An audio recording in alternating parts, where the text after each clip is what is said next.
Bate-papo, dicas musicais. Vem comigo podcast. Apresentação Flávio Moreira. Bom dia, boa tarde ou boa noite. Seja muito bem-vindo ao Vem Comigo podcast, que traz bate-papos com anônimos com histórias de valor ou humor e dicas de músicos ou bandas pouco conhecidos por aqui no Brasil. Para o episódio de hoje, eu fui até Curitiba para bater um papo com um dos meus mentores, um empreendedor que soube muito bem aproveitar as oportunidades que apareceram, até chegar na multiplicação do conhecimento. Empreendedorismo, carreira, reviravoltas e futurismo.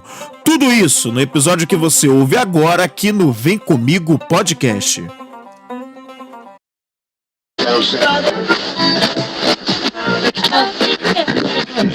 Bom, a gente está começando aqui mais um podcast Vem Comigo. Eu sou Flávio Moreira e eu tô aqui com nesse primeiro episódio aí da segunda temporada com uma pessoa aqui que é, para mim, um mestre do marketing. Ele vai se apresentar aqui, é o primeiro podcast feito dentro de uma churrascaria também. Ele vai se apresentar agora. Qual é o seu nome, sua idade e de onde você vem? Tudo bem, meu amigo? Cara, não podia ser diferente, né? Numa churrascaria aqui em Curitiba. Meu nome é Olímpio Araújo Júnior, eu trabalho com marketing digital, sou curitibano. Já morei em alguns outros lugares aí, mas basicamente minha vida toda está aqui em Curitiba, né? Eu tenho 41 anos e trabalho com marketing digital desde 1999. Fui um dos primeiros aí do Brasil nessa área. Hoje já está completando em quase 18 anos, né? Só de marketing digital. Bastante tempo, né, Olímpio? E eu já sei, né, dessa história, já sei até bem, mas a galera que ainda tá te conhecendo agora, muita gente já te conhece, mas tem gente aqui que talvez não saiba da tua história. Apesar de você estar no ramo do marketing há muito tempo, você não começou pelo marketing, né? Você veio de uma área completamente diferente, que não tem nada a ver diretamente com o marketing, não é mesmo? Na verdade, eu trabalhei desde criança praticamente na área comercial, né? Mas aos 22 anos eu entrei na faculdade de Geografia. E naquela época o meu objetivo era trabalhar como gestor ambiental. Era a profissão da moda, inclusive era uma coisa que eu gostava muito. E eu escrevia para vários jornais, revistas sobre gestão ambiental, né? E nessa época eu tive a ideia, eu comecei a acessar a internet ali em 97, mais ou menos, a internet estava começando ainda no Brasil, e de repente eu descobri que era possível desenvolver um site, né? Publicar os conteúdos que você escrevia na internet. Eu achei interessante porque no jornal você publicava num dia, quem não lesse naquele dia virava fralda de cachorro, né? O cara não lia depois. E na web eu conseguia manter aquele conteúdo para mais pessoas, eu conseguia alcançar mais pessoas e ao mesmo tempo também durar mais tempo esse conteúdo. Só que com o tempo eu percebi que isso dali também poderia ser uma profissão, um negócio, né? Eu comecei a vender anúncios, depois eu montei uma livraria virtual e de repente eu percebi que o meu negócio não era gestão ambiental, que o meu negócio era marketing digital, que era... Na época a gente nem chamava de marketing digital, nem existia esse termo. Era web marketing ou marketing na internet mesmo, né? Então eu comecei a me especializar, buscar mais informação sobre isso, estudar. Na época também não existiam cursos, era muito raro ter algum livro brasileiro em português que falasse sobre marketing. E a gente tinha que desenvolver as próprias estratégias, ferramentas, errando, aprendendo, fazendo, tendo ideia, trocando ideia com outros profissionais da área, copiando o que estava sendo feito também fora do Brasil. E ali foi uma escola meio autodidata para trabalhar nesse mercado. Legal. E dali, né, quando foi que surgiu, né, a tua ideia e quando surgiu essa coisa de você criar a marca do gestor de marketing, né? Isso foi mais ou menos nesse mesmo período ou levou algum tempinho ainda até você chegar à criação da marca gestor de marketing, que é onde você tem o seu treinamento aí gerencial em marketing digital e mídias sociais? Então, as coisas foram acontecendo gradativamente. Então, o Ambiente Total, que era o site que eu criei para a área de gestão ambiental, acabou fazendo bastante sucesso. Ele não me dava uma renda muito considerável, ele praticamente se pagava, mas ele acabou chamando a atenção de algumas empresas, e uma empresa aqui de Curitiba, a Ecoterra Brasil, comprou esse projeto. E eu virei diretor de marketing dessa empresa. Então, do dia para a noite, eu virei diretor de marketing numa empresa muito maior do que o negócio que eu tinha. E ali eu comecei a ter que me especializar de verdade mesmo em marketing. Então eu comecei a fazer algumas pós-graduações, MBAs, outros cursos. Nessa época já foi 2004, então já começou a aparecer alguns cursos, alguns conteúdos de marketing digital no mercado. E eu comecei a me especializar cada vez mais. Só que como eu tinha 2 projetos de sucesso, que eram o Ambiente Total e a Ecoterra Brasil, e na Ecoterra Brasil eu tinha um relacionamento muito grande com empresários que eram clientes da Ecoterra Brasil, esses empresários começaram a me solicitar consultoria. E eu comecei a prestar alguns serviços paralelos à Ecoterra para algumas pessoas, e os projetos foram crescendo, foram dando certo.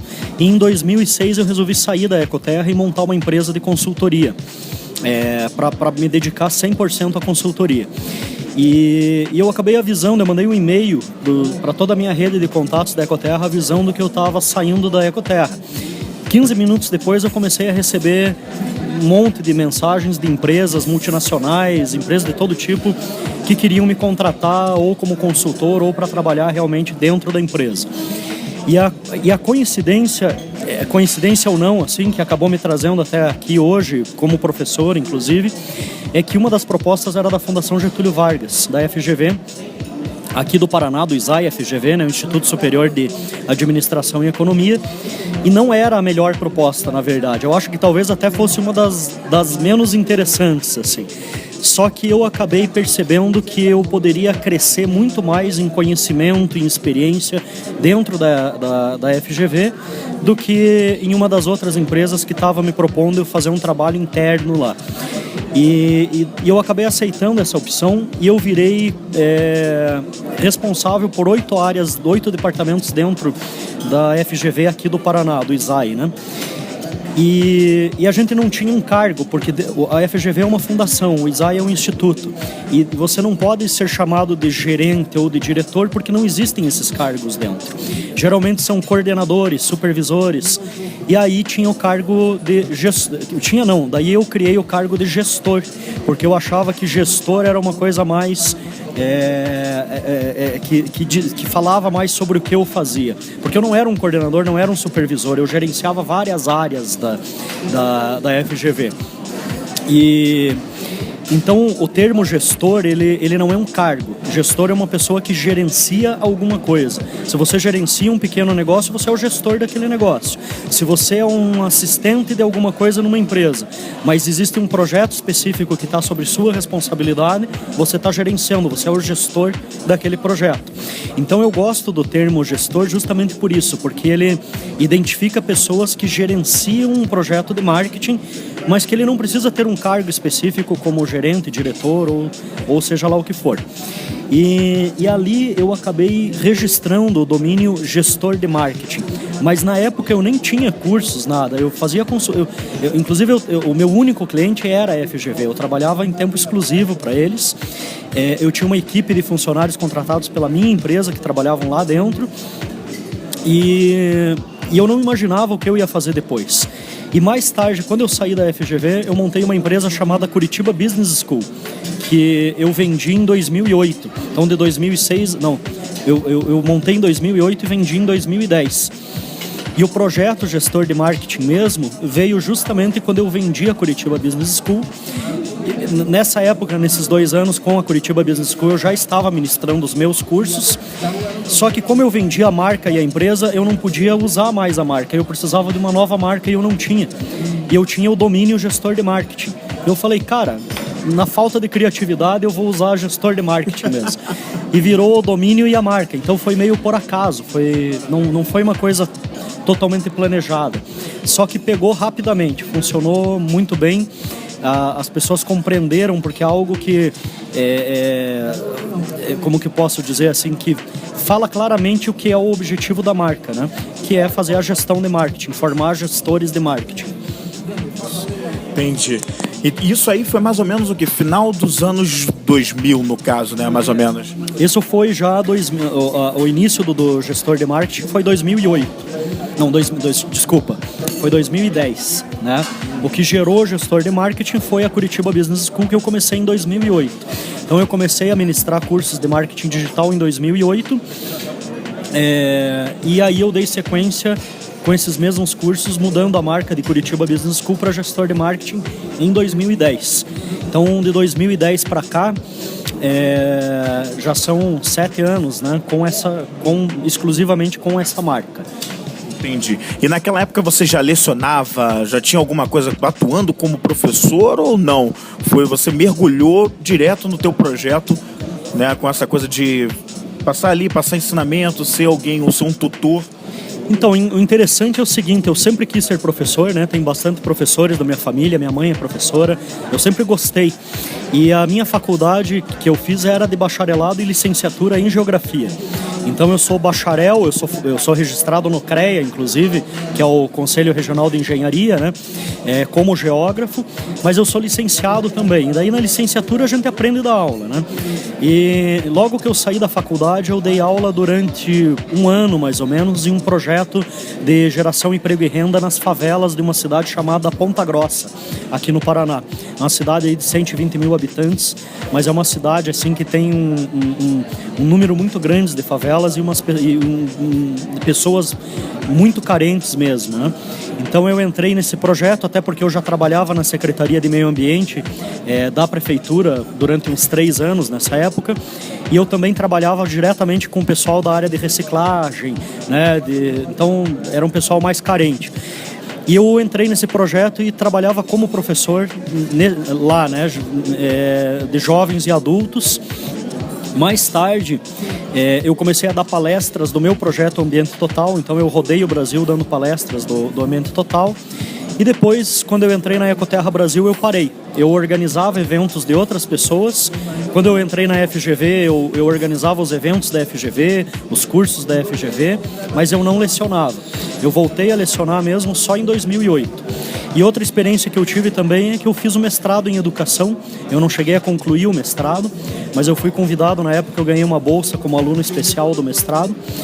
E fui para a Alemanha também para começar um curso lá na área de educação, de geografia também. Então eu tinha uma vivência já na área educacional, né? Não era algo que era estranho para mim. E isso facilitou muito quando eu comecei a ministrar os meus cursos também. Ah, entendi. E quando você começou o gestor de marketing, né, e já tava com já tinha essa certa bagagem, né? O que o gestor de marketing tinha de início de cursos, né? Quais eram os temas? Já era formação de gestor de marketing com mais alguma coisa? O que tinha de conteúdo por lá? Bom, e como era também, né, o site naquela época? Era videoaula? Como funcionava? Então, eu comecei com cursos presenciais, né? Ao tempo da Curitiba Business School, por exemplo, eu tinha em torno de uns 20 professores que trabalhavam para mim praticamente todas as semanas ministrando cursos, e tinha mais uns 100 professores para projetos especiais. E eu era um dos professores que também ministrava cursos.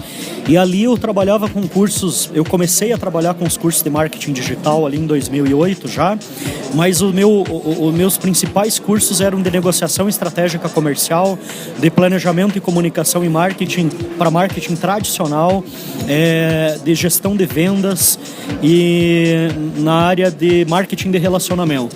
E é engraçado que foi uma época que eu tive que criar esse mercado. Não existia essa demanda para cursos de marketing digital. As pessoas não estavam procurando por isso. Inclusive, 2004 a 2006, mais ou menos, você convencer as empresas a trabalhar com marketing digital era um absurdo, era muito difícil. Então, eu estava começando a educar o mercado, eu quase não tinha concorrência, os meus cursos vendiam feito água, e nesse momento eu percebi que a procura por cursos de marketing digital era maior do que a procura por cursos os outros cursos que eu fazia. e não tinha concorrência.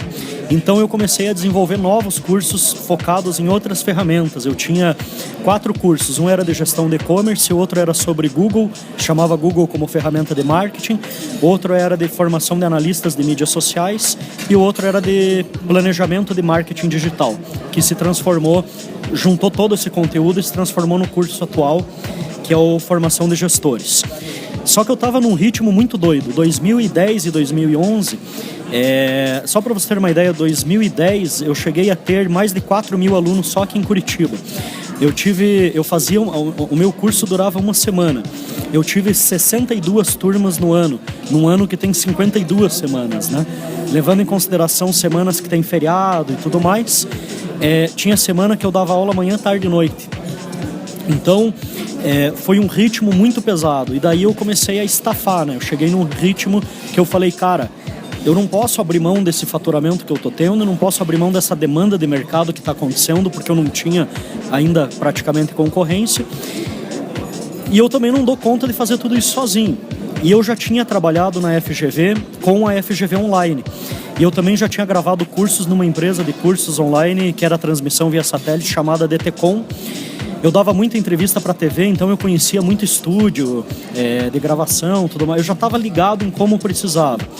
Mas eu fiquei 1 ano e pouco tentando pensar como que eu ia fazer para viabilizar, para gravar esses vídeos, né? E nessa época não tinha curso em videoaula no Brasil. Os cursos geralmente eram plataformas onde você fazia com PowerPoint e baixava arquivos de PDF para ler. Então você mesmo ficava passando o PowerPoint, que o professor deveria passar, e lendo o PDF. Isso era um curso online, né? Ou era feita transmissão via satélite, que eram os cursos daí em videoaulas, mas eram por satélite, não eram... Porque a internet também era muito limitada no Brasil. Muitas cidades, assim, se o cara comprasse um curso online, ele não conseguia assistir. E isso, com o tempo, a tecnologia foi melhorando e foi facilitando isso. E quando chegou no início de 2011, final de 2010, eu cheguei à conclusão que, como já tinha YouTube rodando com tranquilidade e tudo mais, que dava para fazer. E eu desenvolvi a minha própria metodologia, como seriam as minhas aulas, como seria o atendimento. Para você ter uma ideia, não tinha plataforma de curso online. Tinha um Moodle, que era uma plataforma que não era legal assim, para fazer o formato que eu queria fazer. Então eu tive que aprender a programar e eu desenvolvi a minha própria plataforma. Eu ficava até 4 horas da madrugada estudando programação e fazendo o negócio. E eu consegui ali, em torno de 1 mês e pouco, eu desenvolvi a minha plataforma e gravei o meu primeiro curso e coloquei no ar. E foi uma loucura, porque eu não imaginava que aquilo ia vender, eu não tinha parâmetro, eu não tinha em quem me basear, falar, fulano de tal já vende curso online e tá ganhando dinheiro. Tinham cursos online naquele outro formato, em videoaula não tinha. E também eu não tinha parâmetro de preço, eu não tinha parâmetro entendeu? Então eu fui descobrindo isso tudo no mercado, testando, errando, fazendo de novo, procurando novas soluções, vendo o feedback dos alunos e buscando soluções para aquele feedback. Então foi um empenho muito grande, assim, até chegar agora em 2017, onde está praticamente tudo automatizado, onde a demanda de curso online já existe, todo mundo está fazendo isso. Foi um longo caminho. Você até tocou num assunto interessante, que é essa questão de como eram os cursos online, até num passado, de certa forma, recente, né? Eu me lembro que eu mesmo fiz aulas online de faculdade, passando PowerPoint lá no ambiente da intranet da faculdade, e que era bem estranho. Eu mesmo tinha um certo preconceito com o curso online, uma certa dúvida.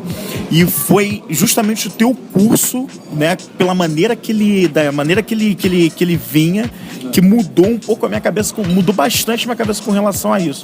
Um amigo meu, que é o DJ Cleanto, lá no Rio de Janeiro, que até participou do bate-papo na nossa primeira temporada, me indicou teu curso, na época, em 2013, e aí eu vi o primeiro vídeo, que você deixava um vídeo demonstrativo com uma aula, e aí eu fiquei fascinado, eu praticamente na hora comprei o curso e falei, cara, eu vou fazer, e eu fiquei maravilhado com aquilo que eu nunca tinha visto, um curso online naquele formato, com vídeo, aquela coisa toda, né, que é bem diferente. E é engraçado porque você veja, as ideias, as grandes ideias, elas surgem justamente de uma necessidade. Eu tinha várias necessidades. Eu desenvolvia um modelo de curso em sala de aula que eu chamava, era uma metodologia de consultoria coletiva. Não era um curso. Eu interagia muito com os alunos. Eu falava, como que eu vou fazer isso no online para continuar oferecendo a mesma qualidade, não só de conteúdo, mas de interação, né? Então eu consegui procurar formas que não tinham no mercado disponíveis para solucionar o meu problema. E eu fui desenvolvendo isso. E hoje esse modelo que eu criei lá em 2011 é replicado aí pelos outros e tem muita gente que acha que isso daí veio da Gringolândia. Tem muita gente que atribui, foi o fulano Beltrano, o gringo não sei das quantas dos Estados Unidos que inventou a fórmula não sei do que lá. Eu já fazia isso muito antes dos caras, né? Então, mas enfim,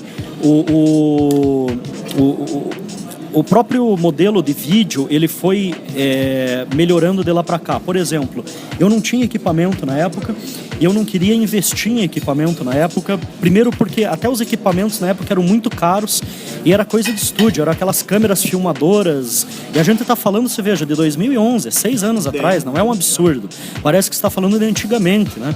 Hoje em dia você compra câmera com qualidade de cinema por milão no Mercado Livre, entendeu? Naquela época custava 20 mil reais uma câmera. Então eu tinha que ir adequando com aquilo que eu tinha. Você não podia fazer um vídeo de alta resolução porque ele não rodava. Então você tinha que fazer aquele vídeo pequeno, que não podia abrir em tela cheia, a qualidade de imagem era fraca. Eu tinha uma câmera que eu não podia me mexer na frente da câmera porque ela perdia o foco.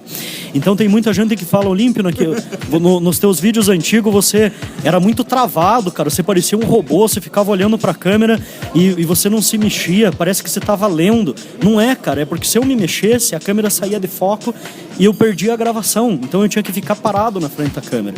Hoje eu tenho equipamento profissional que você pode gravar um filme de cinema. Então eu tenho um estúdio legal hoje, equipamento de áudio, tudo tá, entendeu? Mas foi um reinvestimento, a tecnologia facilitou, ficou mais barata, ficou mais acessível. Hoje você pode gravar um curso online e você tem plataforma para disponibilizar o teu curso gratuita, você não paga para botar. Então, antes o custo disso era muito alto. E essa é a tendência do mercado. Com o tempo as coisas vão se popularizando, as tecnologias vão ficando mais acessíveis, mais baratas, a qualidade vai melhorando, a gente também vai aprendendo, né? De tanto gravar todo dia. Eu, por exemplo, hoje gravo vídeo todos os dias. Então a minha rotina de vida é entrar no meu estúdio e gravar. Então não tem, chega uma hora, cara, que você fala na frente do vídeo como se você estivesse falando com um amigo na tua frente, entendeu? Não é mais aquela coisa de dar aula. E você também vai entendendo as mudanças que o público vai tendo. Por exemplo, quando eu comecei, o parâmetro que as pessoas tinham era sala de aula. Era o professor sério, o professor formal, de paletó, falando de uma forma toda certinha. Se eu fizesse o que eu faço hoje nos meus vídeos, que eu sou bem porra louca, falando besteira, falo palavrão e erro e dou risada e tudo mais, cara, não teria o mesmo impacto, entendeu? Eu acho que a reação das pessoas seria estranha, porque não existia isso. Hoje não, hoje as pessoas estão acostumadas com os youtubers, estão acostumadas com mudou o comportamento na web, mudou o comportamento na televisão, mudou o comportamento até na rua, né? O que era um tabu há 6 anos atrás, hoje é considerado normal. Então tudo isso foi alterando. E a gente tem que ir acompanhando essa evolução. Eu vi que realmente, e hoje o mais importante nesses vídeos você faz que você consegue se mexer, né? Que agora acabou aquela coisa. Eu me lembro que eu peguei a época do teu curso que você era mais parado, eu não sabia que era pela questão do foco da câmera, dessa mudança. Bom, você acompanhou toda essa coisa, você é um empreendedor, um cara que deu a cara a tapa para tentar fazer e foi errando, aprendendo e tentando. Tem muita gente que tem aquela coisa do medo do fracasso, tem uma certa barreira, não pode mostrar o fracasso, não quer fracassar e se trava, não segue adiante. Queria que você comentasse um pouquinho aí do como foi isso. Quer dizer, todo mundo vê o Olímpio hoje e acha, o Olímpio tá aí, o cara é famoso, tem a Harley Davidson dele, tem a casa dele, tem não sei o que, tá aí fazendo vídeo, mas você já fracassou muito, imagino eu. E é a parte que o pessoal não vê, né? O que você aprendeu com tudo isso e... Cara, a vida é uma montanha russa, né? Cheia de altos e baixos, né? Eu, felizmente, assim, nunca tive aquele fracasso de quebrar, assim, mas eu já cheguei no fundo do poço em alguns momentos, porque a gente depende de várias conjunturas, eu costumo dizer isso. O teu negócio pode ser excelente, você pode ter uma puta ideia, você pode ser um cara batalhador, faz tudo certinho, honesto, certo? De repente vem uma crise mundial e ferra com você, né? Então, eu, por exemplo, passei pelo menos por 2 fases, assim. A primeira fase que eu tive é que o meu primeiro empreendimento, a minha primeira empresa, na verdade, foi muito antes do marketing digital, muito antes de tudo isso, que eu montei uma empresa de representação comercial com 17 anos de idade. E na época eu não tinha estudado nada ainda, nada, nem curso formal, nem informal, nem faculdade, nada. Eu saí do 2º grau e montei uma empresa. E eu achava que ter um negócio era comprar por um preço e vender por outro. Hoje, inclusive, eu mostro isso na minha mentoria de gestão. E hoje eu tenho, inclusive, formação para mostrar isso, né? Eu tenho 3 MBAs, tenho experiência de mais de 20 anos como empresário e tudo mais. Mas na época eu não sabia nem com quem aprender isso. E de repente comecei a ganhar um monte de dinheiro. Com 19 anos eu tinha 30 funcionários, tinha 3 carros na garagem, tinha casa, e daqui a pouco eu não sabia, o dinheiro entrava por um lado, saía por outro e não tinha controle nenhum disso. E eu cheguei num momento que eu vi que a minha empresa não estava dando retorno nenhum e a dívida ia começar a acumular.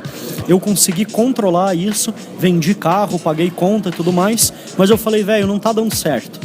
E imobilizei a minha empresa, não cheguei a fechar, não quebrei, não fiquei devendo para ninguém, infelizmente, mas eu imobilizei a empresa e fui trabalhar de funcionário de novo.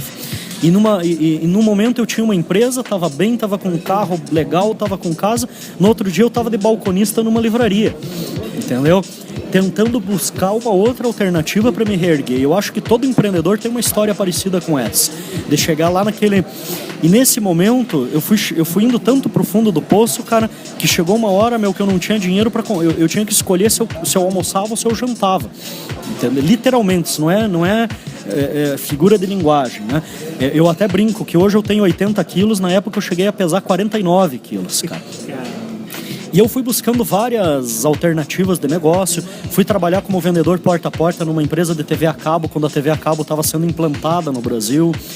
Fui vender purificador de água nas portas das casas. E aí eu acabei descobrindo nos purificadores, por incrível que pareça, uma outra possibilidade numa empresa aqui de Curitiba, e virei representante dessa empresa, e essa empresa me ajudou a voltar para a área de representação comercial, reerguer meu negócio, ganhar dinheiro de novo e me reposicionar. Então você tem esses altos e baixos, né? Quando eu entrei no marketing, eu tive uma carreira praticamente de sucesso em quase tudo que eu fiz. Mas em 2008 veio a crise global. A crise dos imóveis dos Estados Unidos. De repente o cara dá um golpe no mercado imobiliário lá nos Estados Unidos, você está aqui no Brasil e você não tem nada a ver com isso. Como a crise agora gerada pela Petrobras, agora 2015 e 2016, quanto empresário que tinha tudo para dar certo, que não tinha nada a ver com esse negócio, e de repente o cara sofre o impacto da economia e quebra o negócio do cara porque... E é algo que ele não tem controle, não tem o que ele possa fazer para resolver aquela situação, porque é um fator externo, né?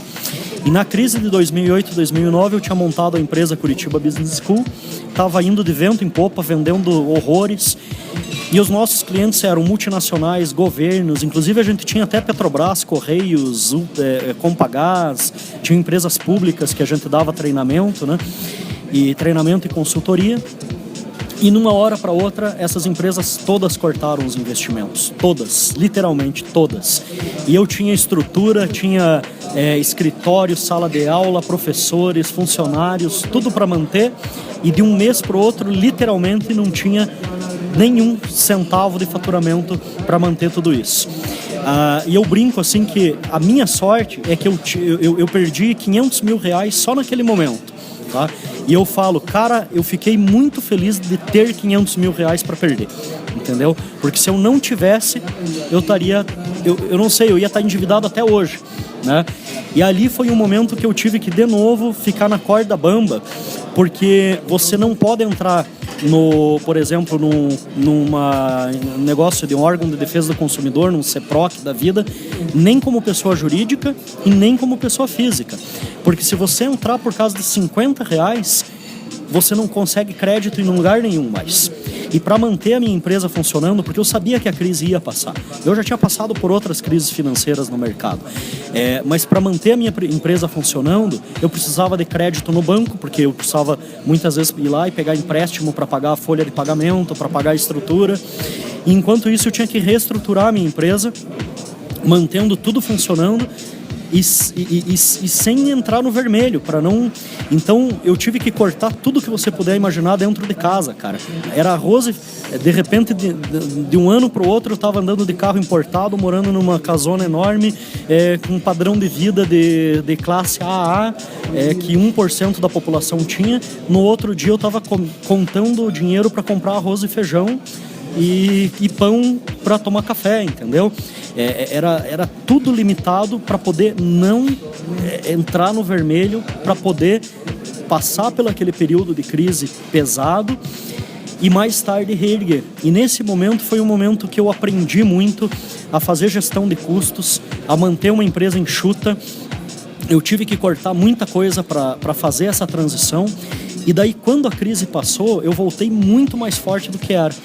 Eu acabei vendendo a Curitiba Business School em 2010 daí para entrar no projeto solo, que é o gestor de marketing. Mas quando eu entrei, cara, eu entrei muito mais forte do que eu estava, por conseguir ultrapassar aquele período terrível de turbulência com bastante sabedoria, vamos dizer assim, e calma, inclusive, para poder buscar soluções para aquela situação. Legal, bacana. Quer dizer, houve uma surra aí, né? Que você tomou e aprendeu nessa adversidade para superar tudo isso, né? Te ensinou bastante tudo isso aí. Exatamente. Eu acho que, na verdade, eu acompanho empresários aí de todos os setores, empresários pequenos, grandes. E às vezes a gente conta uma história dessa daí e fala, nossa, cara, o cara é foda. Mas eu não fui o único. Tem centenas de histórias por aí de pessoas que passaram pelas mesmas coisas que eu. Alguns que conseguiram enxergar o mesmo caminho que eu e hoje continuam bem ou se reergueram. E alguns que não conseguiram, talvez até por falta de capacitação, por falta de experiência no mercado, por querer arriscar de repente, né? Que às vezes também a gente corre esse risco de arriscar que as coisas não vão piorar e a coisa piora cada vez mais. Então, tudo isso faz com que alguns acabam sobrevivendo e alguns não. Mas tem muitas histórias de sucesso aí por aí, de pessoas que também conseguiram descobrir o caminho certo, talvez de maneiras diferentes, né? Entendi. Você se considera um cara que arrisca e que gosta de tomar o risco? E até quanto você acha que você consegue calcular os teus riscos? Você é desses, assim? Cara, olha só, eu vi uma pesquisa uma vez que falava que se o cara sobreviver até os 30 anos de idade, a probabilidade dele viver até os 80 é muito grande, entendeu? Porque a fase que as pessoas mais assumem riscos é ali, entre o final da adolescência até o final da juventude e início da idade adulta, né? Que a gente considera que adulto com 20 anos o cara já é adulto, mas na verdade a idade adulta mesmo eu acho que é dos 28, 30 para frente. É quando você começa a ter assim uma responsabilidade maior. E essa fase dos 18 aos 28, 30 anos é a fase que você assume riscos, né? Depois, com o tempo, você pode perceber que toda pessoa começa a ficar mais prudente, até pela experiência, pelo calejamento, né? E eu me incluo nisso, assim. Eu acho que hoje eu não sou tão ousado mais como era quando eu tinha 20 e poucos anos. Parece que você é meio imortal quando você é jovem, né? Tanto que geralmente quem fica planejando a guerra são os generais que, né, e mandam os de 18, de 20 anos pra luta, que é o cara cara que tá cheio de hormônio, que tá, né, o cara que fala, não, eu vou lá, vou lutar, vou detonar todo mundo e volta sem uma perna, né? Então, e é assim, então é a fase que o cara tá assim mais, você pode ver pra tudo, cara, nos negócios, na vida afetiva e tudo, é a fase que o cara tá mais disposto a arriscar. Depois você vai ficando mais, você vai criando um pouquinho mais de sabedoria, de tranquilidade para agilizar. Eu gosto de arriscar desde que o risco seja calculado. Então eu consigo hoje sentar, planejar, analisar, pensar num cenário futuro, qual o tamanho desse risco, porque o risco ele é necessário. Por exemplo, bolsa de valores, né? Eu já investi uma época em bolsa de valores. Você pode deixar o teu dinheiro na caderneta de poupança e não ter risco nenhum, ou você pode colocar numa bolsa de valores e arriscar, multiplicar o teu capital por 100, por 1000, entendeu? Ou perder tudo. Então, até mesmo na bolsa de valores, você sabe que existe um risco calculado. Você sabe que existem empresas que você tem um risco muito pequeno de perder, e mesmo que você perca por um período, ela se reergue e volta a ganhar. Agora, tem empresas que a proposta é muito maravilhosa, que parece que você vai ganhar 1000 vezes o que você investiu, mas o risco de você perder também é de 1000 vezes você perder, entendeu? E na vida é assim, se você quer ganhar mais, você tem que arriscar mais. Se você quer hoje, por exemplo, sair da vida de empregado, de funcionário e arriscar ter um padrão de vida melhor, cara, você vai ter que, entendeu? Para você ganhar mais, para você ter um padrão de vida, você tem que arriscar mais também. Você tem que arriscar mais. Eu hoje, em qualquer situação, eu prefiro arriscar e ter uma vida de empreendedor do que ficar a vida inteira dependendo de um salário. E uma coisa que as pessoas não percebem, que é engraçado... Opa, não fui eu que caí, foi o celular. Uma coisa que as pessoas não percebem aqui, que é arriscado, é que o emprego também tem seu risco. Você tem o risco de ser demitido a qualquer hora, você tem o risco de não conseguir recolocação, você tem o risco de continuar ganhando a mesma coisa a vida inteira, de não conseguir evoluir na tua carreira. Então tudo tem um risco, né? Tem uma situação que diz assim, cara, como que é? Você tem que pagar o preço. Por exemplo, se você decide fazer uma academia, ela custa um preço para você. Agora, se você decidir não fazer, ela também tem um preço para você por você não ter feito, né? Do resultado. Se você resolver montar um negócio, ele tem um risco e um preço para fazer isso. Mas se você decidir não montar, ele também tem um preço para você que você tem que pagar. Você vai pagar o preço de qualquer jeito. Então eu prefiro arriscar naquilo que vai me levar mais longe, que vai me trazer mais benefícios. Inclusive quem quer concurso público, por exemplo. Tem muita gente que prefere seguir o concurso público. Não vou entrar no mérito se é certo ou errado, não tem isso, né? Acho que cada um segue o caminho que acha melhor e se identifica. Mas até concurso público você não tem a garantia que muita gente acha que tem, né? Por exemplo, imagina quem está na Petrobras hoje, em determinados cargos, né? Que achou um tempo atrás, passar para a Petrobras, a coisa, vou estar lá, isso aqui é segurança, e olha o que aconteceu com a Petrobras e até outros setores públicos também. Eu te diria que não é só nem isso, cara. Eu cansei de encontrar pessoas, inclusive já tive vários alunos que tinham cargos, inclusive cargos muito bons, que a gente fala de concurso público, pode ser o cara que ganha um salário mínimo com concurso público, ou pode ser o cara que ganha 30 mil por mês, né? Mas eu já tive pessoas aí com cargos públicos muito bons que falaram, cara, minha vida tá acabando, eu não gosto de fazer aquilo. Eu tô lá, entendeu? Me definhando naquele negócio só para ganhar dinheiro. E o cara falou, olha, vou arriscar, vou fazer outra coisa, eu prefiro correr o risco e perder do que nunca ter corrido o risco e não viver, entendeu? Então, tem essa situação também. Eu acho que isso vai de pessoa para pessoa. Assim como tem pessoas que passam no concurso público e são felizes e não querem outra vida e gostam do que estão fazendo, inclusive, e beleza.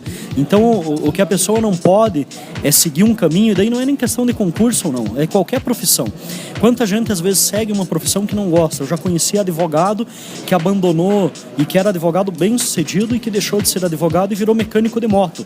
E hoje tem uma oficina de customização de moto e talvez nem ganha tanto quanto ganhava quando era advogado, mas o cara tá super feliz, o cara não troca aquela vida por nada. Então, correr o risco também não depende só de você falar, eu vou ser mais bem sucedido financeiramente, eu vou ganhar mais dinheiro. Às vezes depende de você falar, eu vou arriscar fazer uma coisa que eu gosto. e ser mais feliz do que eu sou hoje. Então, eu hoje não trocaria nem para ganhar mais do que eu ganho, que seria difícil eu ganhar mais do que eu ganho, mas eu não trocaria o que eu faço hoje por um emprego qualquer, seja lá ele o que fosse. Entendi. Você faz às vezes alguns posts lá no Facebook que, de certa forma, são até motivacionais mesmo, são coisas para a pessoa refletir, parar para pensar. Você já alguma vez pensou em, de repente, seguir alguma coisa em paralelo dentro da tua carreira, ou até aproveitar o próprio gestor de marketing para uma coisa voltada para coaching de pessoas, ou não? Você, de repente, nem pensa nisso e gosta de fazer isso mais de uma maneira bem espontânea mesmo? Eu não, na verdade, o meu trabalho, de certa forma, é ajudar as pessoas. Eu costumo dizer o seguinte, cara, hoje em dia você, não importa o que você faça na tua vida, que tipo de produto você tem, se aquilo não for bom para as pessoas, você não vai ter sobrevivência no mercado. Então, você pode ser bom porque você curte fazer isso, porque você quer realmente ajudar as pessoas, ou você pode ser bom por egoísmo, porque você fala, se eu não for bom, eu não vou conseguir o meu objetivo. Mas você tem que ser bom. Eu gosto de ajudar as pessoas, eu gosto de ver o resultado das pessoas, delas terem um resultado melhor na vida delas, na carreira, mas eu não tenho perfil para ser coach, entendeu? Até porque o meu negócio não é motivar o tempo todo. Eu fiz, por exemplo, uma mentoria agora no final de semana na minha casa com um grupo de pessoas aí, de empreendedores, e eu falo claramente, cara, se eu tiver que dar um tapa na tua cara e falar você tá fazendo errado, entendeu? Eu vou fazer isso. E quando eu faço alguma coisa motivacional é porque eu acredito naquilo mesmo. Então, quando eu dou um conselho motivacional é algo, muitas vezes é aquela coisa que eu tô falando para mim mesmo e tô repartindo aquilo com as pessoas. Eu tô escrevendo aquilo para que eu possa me lembrar daquilo ou de uma experiência que eu tive e estou repartindo aquilo para as pessoas.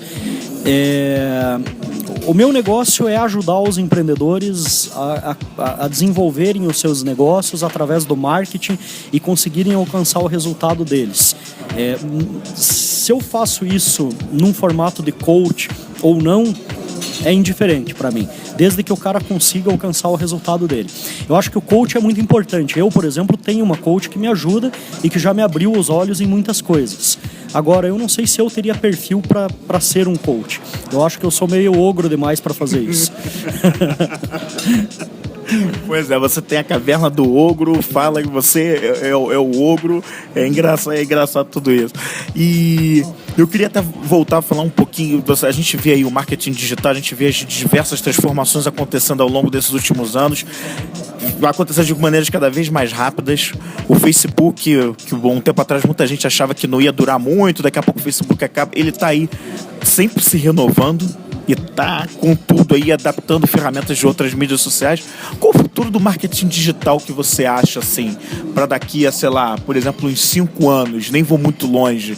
Você acha que o Facebook vai estar reinando? Vem alguma coisa nova por aí? E quais são as tendências? É conteúdo em forma de vídeo? É conteúdo em outras... O que você pensa aí disso tudo? Cara, teve alguns anos, teve uma plataforma, e é engraçado isso.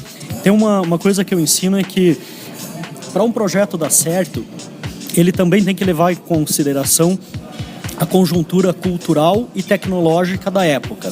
Tem ideias muito avançadas num determinado momento que naquele momento não funcionam porque não casam com a cultura ou com a tecnologia daquele momento. E teve alguns anos uma plataforma que era uma rede social, de realidade virtual. Mas ela não era uma realidade virtual como a gente tem hoje, que você coloca um óculos e pode ver. Você criava um avatar, criava um bonequinho e você tinha todo um mundo virtual lá dentro, onde você vivia. Você podia fazer compra, você podia comprar roupa, trocar de roupa, você podia fazer um curso lá dentro com o teu avatar. Mas parecia um videogame, entendeu? Então aquilo tinha gente que gostava muito, mas não pegou, tá? Eu acho que o próximo passo do marketing digital é a realidade virtual. Tanto através desses óculos de 3D hoje, onde nós poderíamos estar aqui conversando como se um estivesse de frente para o outro, cada um sentado no sofá da sua casa com óculos de realidade virtual.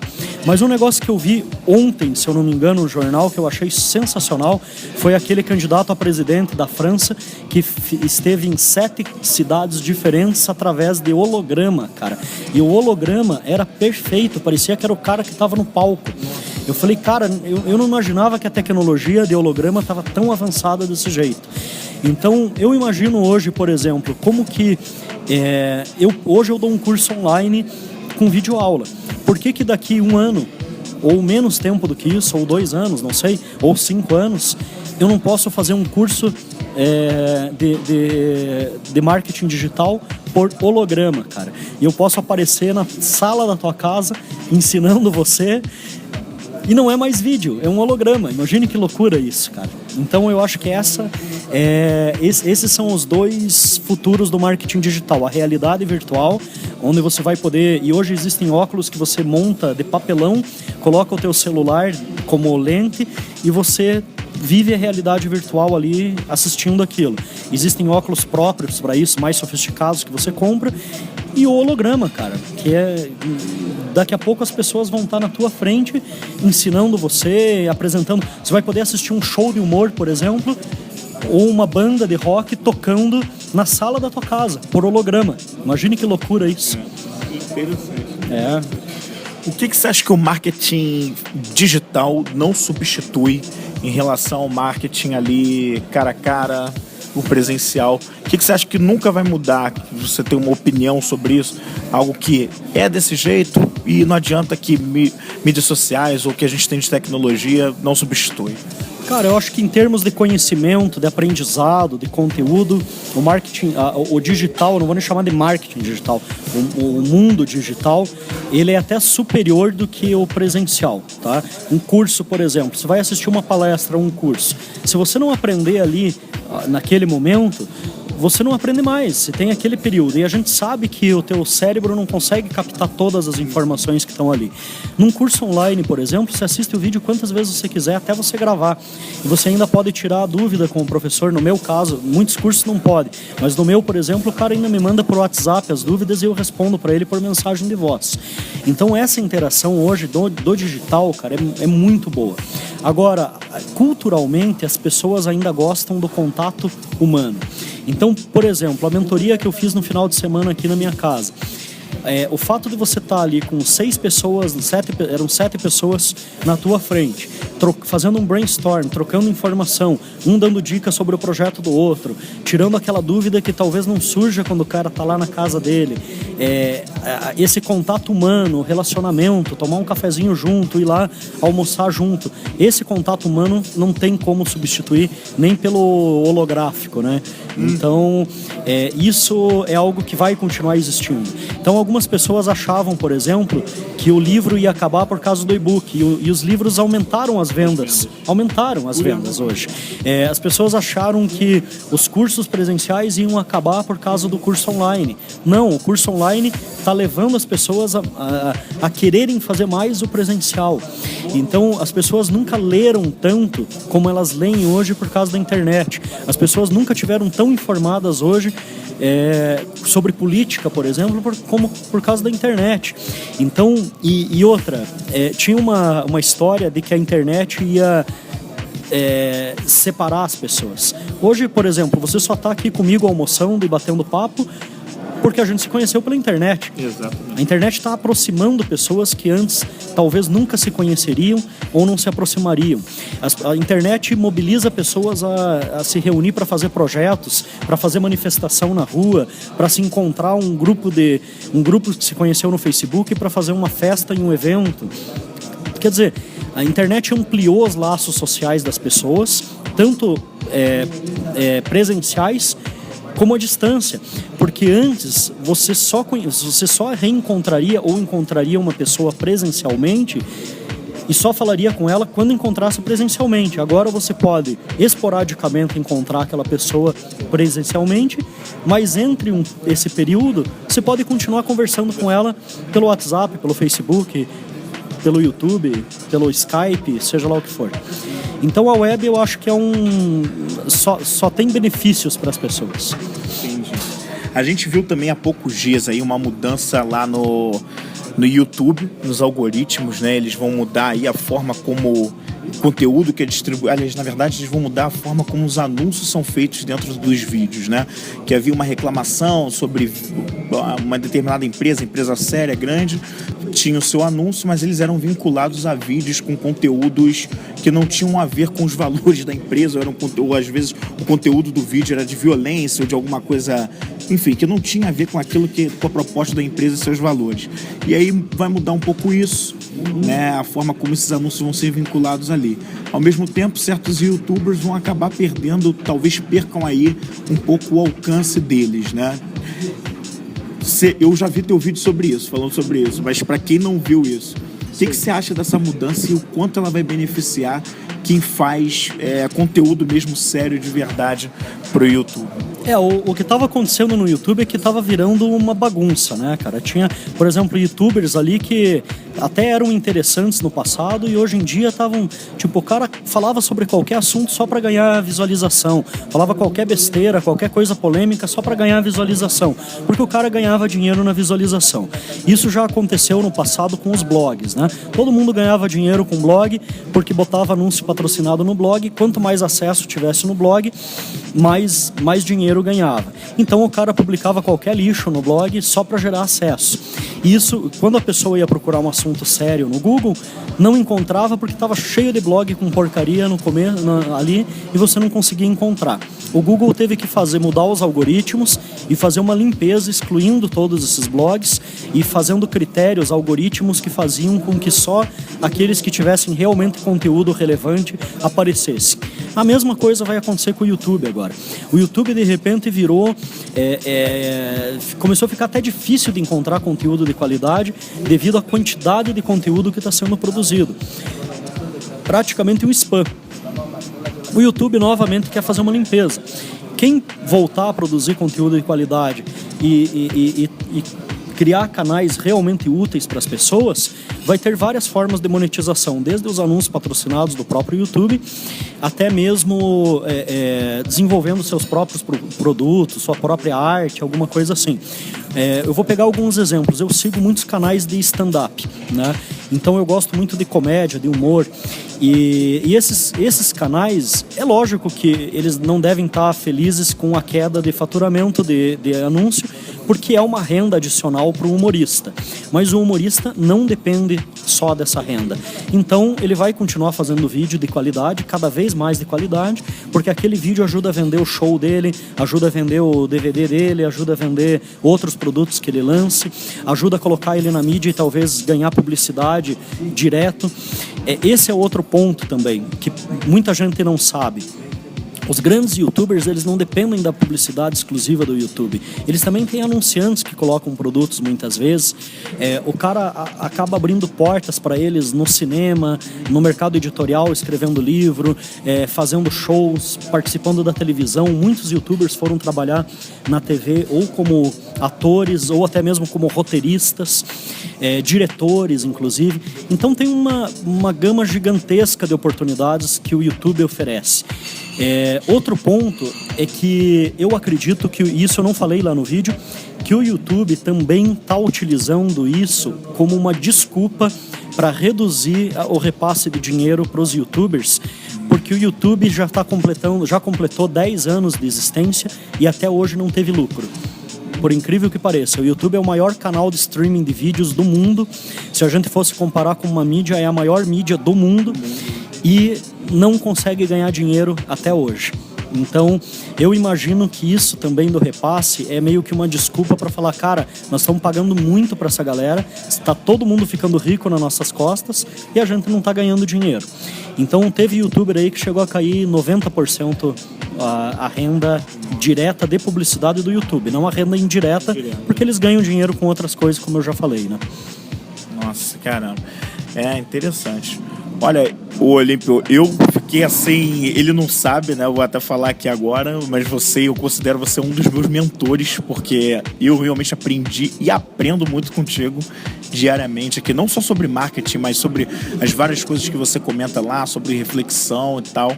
Gostei muito desse bate-papo, foi demais, assim, acho gostei demais, assim, foi um negócio que eu adorei fazer. E o Olímpio é uma pessoa acessível, cara. Uma vez uma menina botou lá num comentário, o Olímpio, às vezes eu fico meio sem graça de te chamar. Eu falei, não, eu até respondi ela, não, o Olímpio é super acessível, a gente tá aqui, eu vim aqui a Curitiba, consegui bater um papo com ele, é muito tranquilo, você tem essa coisa de querer se reunir com as pessoas, de ser próximo das pessoas, né? Você não tem... Eu acho que a gente nunca pode perder esse contato humano, né, cara? E é isso que te mantém no mercado. É engraçado que eu tive a oportunidade de conviver com pessoas muito importantes, por exemplo, bilionários mesmo. Não tô falando nem de milionário, de bilionários, né? O fundador do Boticário, Miguel Krisner, fundador do Positivo, Oriovisto Guimarães, cara que tem fortuna de 4, 5 bilhões ou mais, né? Fundador da LL, Wilson Delara, fundador da Embraer, Oriovisto, o Ziri Silva, e centenas de outros que eu não vou citar aqui no tempo da FGV, no tempo da Ecoterra. E uma coisa que eu aprendi com esses caras, por incrível que pareça, todo mundo acha que esses caras, nossa, o cara é um grande empresário, é bilionário, é não sei o que, inacessível. Eram pessoas humildes, acessíveis, de fácil de conversar. É lógico que eles não podem atender todo mundo, porque também não tem nem como, né, cara? Mas assim, e sempre ali, próximos dos seus funcionários, próximos das pessoas. Por exemplo, tenho um restaurante aqui em Santa Felicidade, que até era pra gente ir lá, que a gente acabou vindo aqui, o Madalosso. O Madalosso hoje é uma indústria, ele é o maior restaurante da América Latina, eles servem mais de 10 mil refeições por dia, é um negócio gigantesco, parece um shopping center o restaurante, e eles são donos de mais uns 6 ou 7 restaurantes além daquele dali. Tudo aqui em Curitiba? Aqui em Curitiba. Eles têm mais de 1.000 funcionários, se eu não me engano, e a última vez que eu vi uma notícia sobre isso, o faturamento deles era de 1 bilhão. Um restaurante, entendeu? De 1 bilhão. E eles têm outras indústrias relacionadas ao restaurante ali que fornecem, né? Enfim, cara, você chega lá, a dona Flora, que é a dona do restaurante, ela trabalha até hoje na cozinha. E ela vai lá, às vezes ela está servindo cafezinho pros clientes. O comendador lá, que é um dos donos, está lá cuidando das mesas, vendo os garçons, trabalhando. O filho delas, o Lalo, que é meu amigo, fica na porta distribuindo ticket para o pessoal entrar. A neta delas está trabalhando no caixa. A família inteirinha, tô falando desses que são os mais chegados, mas toda a família trabalha no restaurante em alguma coisa. Tem gente lá cuidando do estacionamento, entendeu? E os caras ganham bilhão, não é? Então, você nunca pode perder o contato humano com as pessoas, o contato com o teu negócio, com os teus clientes e principalmente não pode perder a humildade, né, cara? Eu acho que o fato de você ter ou não ter dinheiro, de você ter uma posição maior do que... uma posição no sentido de status, de cargo maior do que a dos outros, não te torna melhor do que ninguém. E aí vem outros casos, tipo o comandante Rolim da TAM, né, que todo mundo conhece, virou case, que ficava cumprimentando cada um das pessoas que iam entrar nos aviões. E assim vai, cara. A maior parte dos casos de sucesso são feitos por pessoas que são humanas, que têm relacionamento com seus clientes.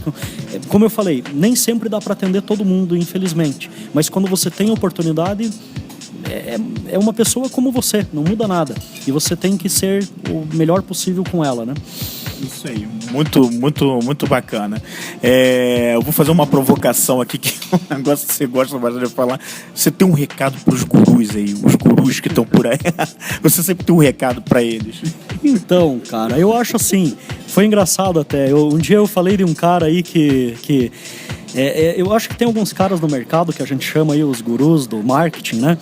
Que o problema é que os caras fazem promessas aí que não podem cumprir, eles acabam criando grandes expectativas que frustram muito as pessoas. Eu acho que o mercado, o destino, a vida cuida desses caras sozinho, né? Quem faz o negócio errado, uma hora não tem como você colher coisa certa plantando coisa errada. Basicamente é isso.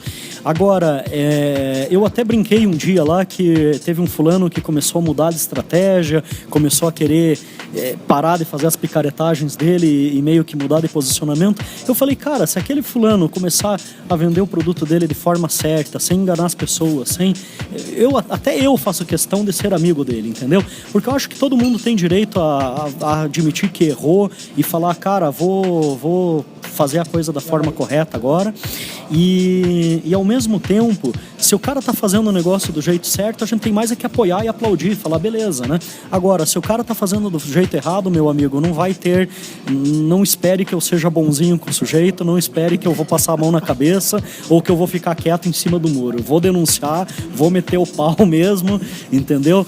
Porque, cara, quando tem uma empresa fazendo uma coisa errada, seja lá de qual setor, ela está prejudicando os clientes, ela está prejudicando a sociedade e ela também está prejudicando os seus concorrentes e o mercado. O cara que está enganando as pessoas, às vezes alguém fala, Olímpio, você não tem nada a ver com isso. Claro que eu tenho a ver com isso. Esse cara está estragando o mercado onde eu trabalho. Ele me atingindo ou não, não importa. Ele está sujando o mercado que eu trabalho. Ele está fazendo as pessoas acreditarem que todo mundo que trabalha com marketing digital é picareta igual ele. E não é, né? Tem muita gente séria e tem como em qualquer mercado. Qualquer mercado de varejo, industrial, política, marketing multinível, tem os sérios e tem os errados, né?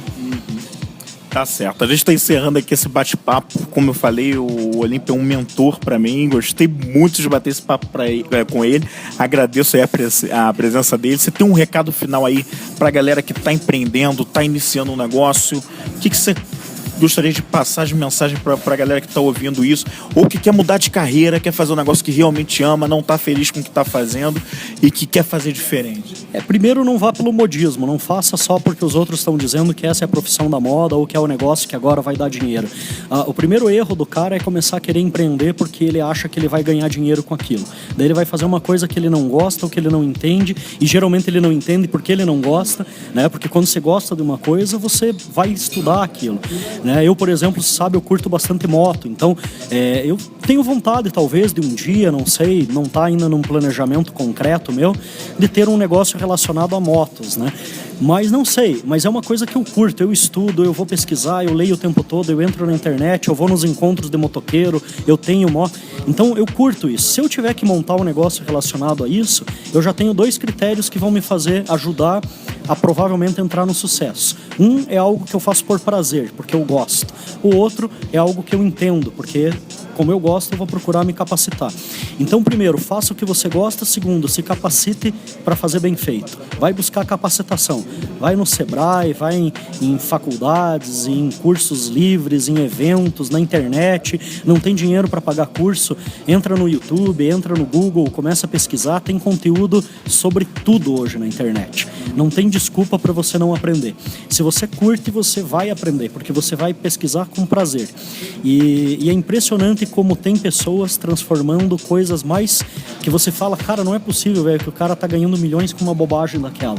E o cara começa fazendo algo porque ele gosta, porque ele acredita, porque tem prazer, e daí ele faz aquilo tão bem feito que o negócio dá certo e ele atrai mais gente que gosta daquilo também e acaba virando um grande negócio. Tá certo. Tá bom, obrigado, Olímpio, aí pela conversa, e a gente se encontra aí no próximo podcast. Valeu. E esse foi mais um Vem Comigo Podcast. Se você curtiu, compartilhe essa ideia e histórias com seus amigos e nos diga o que você achou bem aqui nos comentários. Assine o podcast e baixe os episódios no iTunes por meio do aplicativo Podcast no seu iPhone ou iPad, e também pelos demais agregadores de podcast presentes na Google Play, como Podcast Addict, Podcast Republic, Podkicker e Castbox. Se inscreva no nosso canal no YouTube para curtir um conteúdo extra que tem tudo a ver com o que a gente discute aqui no podcast. Assista aos vídeos dos episódios de bate-papo desta 2ª temporada. Muito obrigado pela audiência e até a próxima semana com muito mais.